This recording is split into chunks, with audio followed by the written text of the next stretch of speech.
happy it's Saturday. I just want to have a quick chat. And what's been on my mind is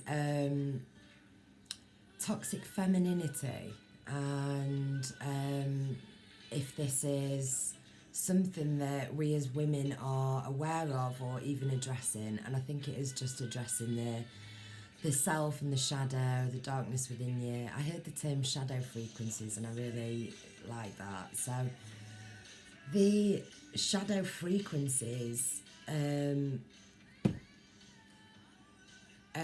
know, that it's energy, everything's energy. So it's not gender specific, it's how our experience as that gender interprets the energy and how that is displayed in typically masculine or feminine traits or whatever. But I was just thinking, you know, about the whole sort of term of toxic, and it's like, it's all over, isn't it, at the moment? And the division between men and women is crazy. And I just, you know, I can just speak from my own experience as a woman, but as a woman with quite a lot of masculine traits. And so maybe, you know, it's important. Sometimes I feel like I can't really say what I feel on a subject because I'm not educated in such and such, or I've not experienced A, B or C, you know. But I think we should all be able to say what we want. So anyway, just giving myself permission then to rant. So if everything's energy, at one end of the spectrum you've got divine energy, and then you've got toxic energy. It's just the good and bad. It's the higher and lower end of a spectrum of energy and feeling and projections. I was just thinking about how this whole, you know, in the spiritual community there's a lot of divine masculine, divine feminine, twin flame, karmic, all this type of thing. And I think that the concepts and the experiences of those labels are true, but that we're doing it to ourselves. So we could project that mirror, that lesson, onto anybody. And that is what we're doing. We're projecting our own fears or our own hopes and wishes and anticipations onto others instead of giving ourselves the validation. And so obviously that's where it's all sort of skewed. It's like, where was it? Yeah. So I think, like, regardless of sex for the moment, you know, in terms of gender, we're, as a humanity, have I mentioned my hair? I've not mentioned my hair, have I? I better mention my hair, fucking hell. It's mid, and I'm on the way to try and sort it out at some point, but I just wanted to talk instead of bothering. I'm not that bothered. It's yellow and bright orange, and I've put mascara on the worst bits while I go and get something to tone it down a little. But I quite like it bright, and my little boy said I look like a superhero, so I was like, yeah, that's all right. So, yeah, regardless of gender, we're having trouble holding ourselves accountable. And it's just so fucking obvious when you start looking into yourself, and it's like boom, boom, boom. Everything's about like self-accountability, acknowledgement, responsibility. It is me that is creating this, you know. And I really do see things as us projecting whatever we need as a lesson onto other, for us to release the trauma or the ancestral baggage in the DNA, or the thought loops, you know, or the mental health illnesses, the addictions, the toxic patterns that are generational or hereditary or fucking experiential, if that's a word, the epigenetic effects of projections and stuff. You know, it's all super interesting, but I think that the whole labels in the spiritual community don't help. It's like, because we know, don't we, when we're like feeling the wholeness and the oneness, and we're starting to wake up and understand our own sexual energies, that it's about balancing the masculine and the feminine energies within yourself that lights the flame, you know, the twin flame of the light and the dark coming together to ignite the male and the female within yourself. So once you're all whole and hunky fucking dory and you're divine and in balance, if you meet somebody else who is divinely in balance, I could only imagine how incredibly amazing it must be. But you know, for most of us, we've got a lot of self-work to do before we get to that point where we are available to receive love in that capacity. I think it's like a test, you know. Life is like a test of human contact and relations and lessons and empathy and growth and, you know, so much. But it's projected in our relationships here on earth. So if you've got a preconceived belief or notion in your head that your partner is a twin flame or a karmic or any of the bad fear, subconscious based shit that you've got inside your own head, everyone's will be different. If you're projecting that onto them for your own lesson, you know, it's going to cause you suffering, and it's going to make sort of everybody suffer. And I think it adds on to the separation, really. Although, like I said, there's I feel the truth in the understandings of people sent here, you know, to meet or to learn from. I know that's true. So I think I need to calm down a bit. Fucking hell. What was that? Right. So yeah, since I've been way more self-reflective, I don't really like to use the word like since I awakened, because I'm still not fully there. I've got loads of stuff to do. I'm aware of it, but I'm not, you know, I'm not quite there. So I've had to, and it's super fucking difficult, and I can't believe that, like, well, I can believe it's so difficult, but it's just that sometimes I'm like, come on, women, let's talk about this as well. Like, we know about the suppression of the feminine. We know about that. It's being purged as we speak, and we see manifestations of that everywhere. But let's not hold on to that, and let's not make that propel the division between men and women, because some, you know, they call them feminazis, don't they?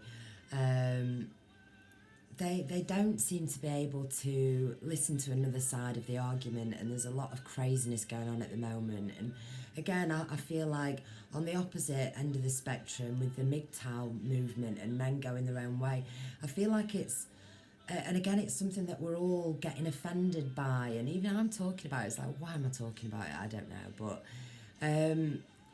I think I'm trying to find a way to bring it back together.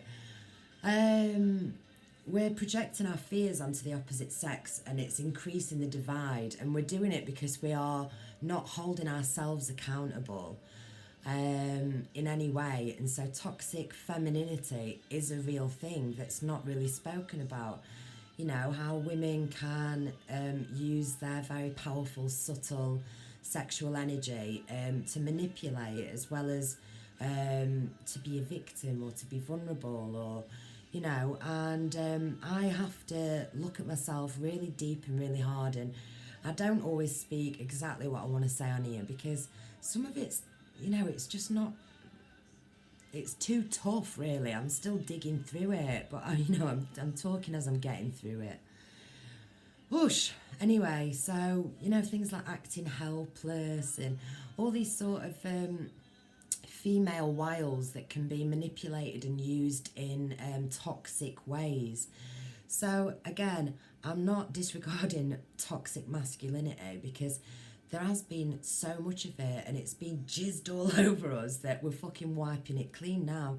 But it's like, therein needs the balance, and not the overpowering then of the feminine, and the adding towards the you know, separating of men or labelling men, or, you know, and that type of thing. So it's really strange sort of environment to witness the periphery. Like, I've just seen that Gillette advert for the first time, and I'm like, whoa, you know, it's, I can see what they were trying to do, but fucking whoever did that really didn't have foresight or self, inward balance, because it's not right. And yeah, it's just funny. I just don't think we like to admit things. So I guess I'll just spill a few beans, not it all, but I've been I've been violent in relationships before. I've pushed men like really fucking hard as well, like a man would push, and I've shouted, I've provoked, and not to say that some awful things haven't come back to me, and I've experienced some things, and some things were a projection of this and a reflection of that, and da da da da, and it's all just exchanges of energy and fear, isn't it? But I even knew at the time that if I was a man, it would be going completely differently, and so I used that safety net to be toxic, basically, to be toxic. So I'm like really not proud of myself for that, and I can't even imagine it anymore, but I still do have that sort of in me, that sort of explosive energy. I don't know. So while I'm integrating my divine feminine, because I'm obviously, I'm caked in masculine energies, if I can sort of push men and stuff like that. I'm not saying I'm proud of it, and I wouldn't do that anymore. Fucking hell, but that's what I mean. You really have to look at yourself and go, because I think Bill Burr jokes about this, and it's so relevant as well, and women just can't hear it. They can't hear it, and they don't like to listen to it, and it doesn't matter whether you've been violent to a man or not. You'll have expressed your own toxicity in other ways. I've not been overtly consciously manipulative with my sexuality, but I think that's because I always thought I looked like shit and I had nothing worth sort of using, if you know what I mean. I had no worth. It was the opposite. So yeah, I don't really have I've just never seen men or women as separate in terms of privilege, so I don't understand this gender equality. I think it's fueled by each gender not looking into themselves and holding themselves accountable for everything, and releasing judgment and realising the lessons. And yeah, it's just it's a super exciting time, but it's like these collective purges, how they manifest, are really sort of uncomfortable sometimes, aren't they? There's a lot of sort of breakups and shake-ups and things like that, but I can look at it as it's ultimately a good thing, because we need to retreat to our own self and our own soul to heal. And sometimes you don't have room for someone else and their healing, and how your lives intermingle. You sort of, you have to separate to heal, and whether that means reconciliation, or if that means you just sort of reconcile with your own energies, which I think is the hopeful goal. It's worth it. But yeah, we're afraid to check our shadow self, our shadow frequency, and to understand these energy manipulations, which are displayed separately through the sexes but should be on the table so we can work through them and remove them, because it's a shame. I just looked at a few bits on YouTube, just to check the scope on things, and the comments, fuck me, it was like angry women getting offended by men and trying to prove themselves with their intellect, and then men just sort of being angry towards women, and sort of, it was ugly. It was really fucking ugly. And that's manifesting in real life, in people's situations, divorces, separations, everything, because we just can't quite see our own part in anything. And yeah, the sooner it's, it's funny, isn't it? Because as these collective purges are going on and we're unable to look at our own shadow frequencies as a respective sex or gender, these issues are then manifesting in things like transgenders and gender fluidity and all this, and it's all complete misunderstandings, isn't it, of energies within us and energies received on a scale from toxic to divine. And oh gosh, let's all just forgive ourselves and forgive our abusers, and being hurt is a choice. And actually, I'm going to read this. I'll read it quickly because I know it's a bit boring when people are reading it, but this guy called Aubrey Marcus, I found him through psychedelic research. He sends out, a blanket email or whatever with his little stories on every so often. And it's called Hurt is a Choice, and I just thought it was great. So anyway, it helps. And he says, I often have the misguided idea that people have hurt me emotionally. I'll even tell them that they've hurt me, especially in relationships. Sometimes I'll hurt them back with my words or with a withdrawal of love. But really, no one is hurting anyone without their permission and agreement to being hurt. In my case, it's my assumption that the people hurting me could have acted differently than they are that causes the pain. Let's say I get betrayed. That feeling sucks. But really, all that is me expecting something different from what actually happened. And then perhaps I use that betrayal as a reflection back upon myself. Maybe I was betrayed because I'm not a good person, or that I deserved it. That's really where the suffering ramps up. But if I get betrayed and I just say to myself, interesting, I didn't see that coming, then it won't hardly hurt at all. And then he's got some quotes here. Everything can be taken from a man but one thing, the last of the human freedoms, to choose one's attitude in any given set of circumstances. That's Viktor Frankl. And no one can make you feel inferior without your consent, Eleanor Roosevelt. And no one is doing anything to anyone, let alone a warrior. And that's from Carlos Castaneda. And he says, you realise the truth of the above when you see clearly. When you see an awareness, you realise that the people who are hurting you are blinded by their own pain or their own fear. The greater the pain or potential of pain, the greater the fear. The greater the fear, the bigger the distortion of reality. That is why love is so commonly linked with pain. Love is one of the most pleasurable sensations a human being can experience, so there is an immense pain associated with losing that love. Why do I keep putting love in quotations?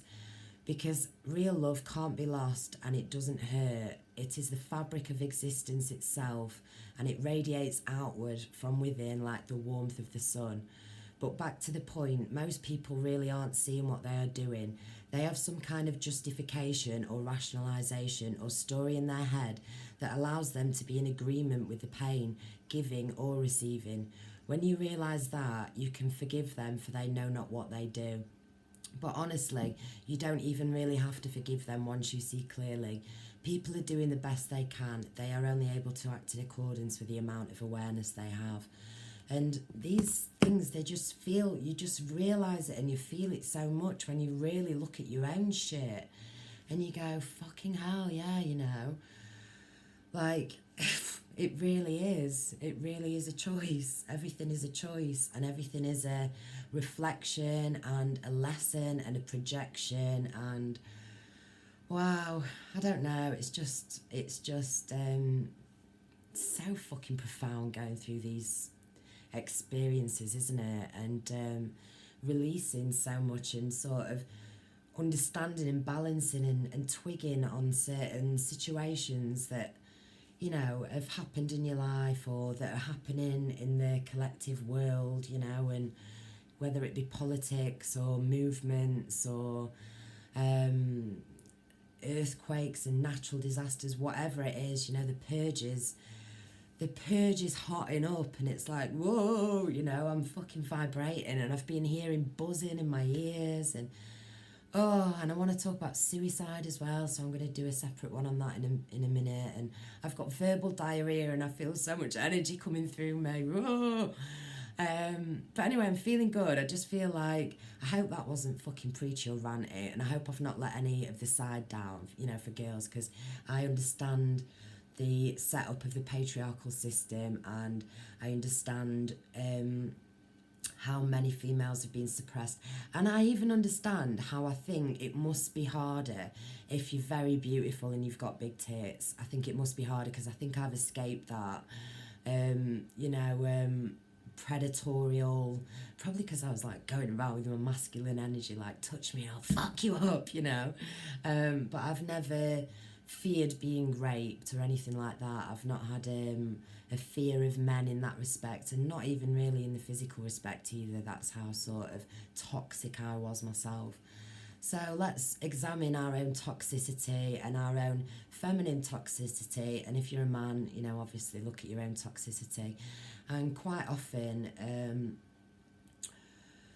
you know, it will be related to sexual repression, as well as just the horrendous programming and trauma that we're all ingrained with. So let's help each other out with this. And it's all energy, toxic or divine, good and bad, and it's all on a scale, and then we just need to balance it within ourselves. And it's so difficult, and it's super difficult for me because I can't let go of my vices yet. Like, I love my vices. I don't really, but there's part of me that sort of clings onto it with this stubbornness of like enjoying what the 3D has to offer, if you know what I mean. So like, I'm not healthy and I don't drink pure water or anything like that, you know. I drink this is black coffee because I've run out of milk and I couldn't be bothered to go to the shop yet. Black milk, did I say? Black coffee. And I know that there's so much info and proof and this, that and the other about food and diet, and I will get there one day. For the time being, I'm not beating myself up, and I'm trying to enjoy what I came here to do. I'm not out eating pig or anything. I don't fancy eating meat, but I mean, you know, I'm like, you know, I'll have a coffee and I'll have a fag and try not to, you know, beat myself up about anything. And I'm just trying to be tender with myself, you know. Like, one of these things about becoming accountable is that I genuinely, until my sort of forced awakening, I genuinely thought I was blameless for everything that happened to me in my life. I could not see that I'd been anything but a hero in every circumstance, genuinely. Like, I would obviously admit when I'd done wrong, but grand scheme of things, in my head, whether I said it out loud or not, I was fucking blameless. And then you take a really good look at yourself and you go, whoa, you know, I am equally to blame, and I've created as much, you know, as been back to me, and pretty much I've been in control of every choice and experience of my whole life. And that ability, that education to know how to transmute that and to remove all that karma and baggage and shit that we're all releasing now wasn't there for us. So we carried it all on, but it's there now, so we've got to keep passing around this information. And so yeah, I'm not belittling the healthy lifestyle. I feel it's coming for me. I feel it's one of my shadows that I'm going to have to sort of delve into a little bit more, you know, why I'm not taking care of myself or really taking health seriously, you know. And in my head now I go, because everything is like a conscious collective dream, and so everything is more or less placebo effect and all related to thought and consciousness. And so I've sort of detached from the body, and so I'm not as well oiled as many of you guys who do your own channels are, because you're on the ball with everything else. Like, I'm not. So I'm yeah, I'm still purging, you know, I'm purging a lot of stuff, but it's stuff that has been poking me on the back for ages, and it's just, you know, coming up for review. So I feel the ramping up of everything. I hope everybody's feeling all right. Let's get through this so we can really, you know, embody the higher vibrations and the divine vibrations. We need to sift through the toxic ones and address them and release them and forgive ourselves and forgive others, and onwards and upwards. Spoken for too long. Bye.